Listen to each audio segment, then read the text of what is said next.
ಕುಮಾರ್ ಅಂತೇಳಿ ಭದ್ರಾವತಿ ತಾಲೂಕು ಹಿರಿಯೂರು ಕಸ್ಬಾ ಟು ಹುಬ್ಳಿ. ಮತ್ತು ಈ ಆತ್ಮ ಯೋಜನೆಯಡಿ ನಾವು ನೇರ ಬಿತ್ತನೆ ಭತ್ತನ ಹಾಕ್ತಾಯಿದ್ದೀವಿ. ಈ ಮಿಷಿನಲ್ಲಿ ನೇರ ಬಿತ್ತನೆ ಮಾಡೋದಂದರೆ ಸಾಲು ಭತ್ತ ಬೀಳ್ತದೆ. ಅಂದರೆ ಈಗ ನೋಡಿರಿ, ಮೊಳಕೆ ಕಟ್ಟಿ 3 ದಿನ ಆದಮೇಲೆ ಈ ಡಬ್ಬಗಳಿಗೆ ಹಿಂಗೆ ಹಾಕ್ಕೊಂಡು ಸಾಲು ಬಿಡಬೇಕು. ಅದನ್ನು ನಾವು ಈಗ ತೋರಿಸ್ತೀವಿ ನಿಮಗೆ, ನೋಡ್ಕೊಳ್ರಿ. ಮೊಳಕೆ ಈ ರೀತಿ ಬರಬೇಕು. ತೀರಾ ಹುಲ್ಲಾದರೆ ಭತ್ತ ಮೊಳಕೆ ಬೀಳಲ್ಲ.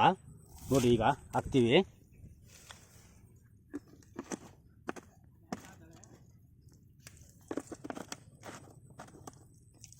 ಆತ್ಮ ಯೋಜನೆಯಡಿ ಡ್ರಮ್ ಸೀಡರ್ ಮುಖಾಂತರ ನೇರ ಬಿತ್ತನೆ ಭತ್ತ ಮಾಡ್ತಾಯಿದ್ದೀವಿ.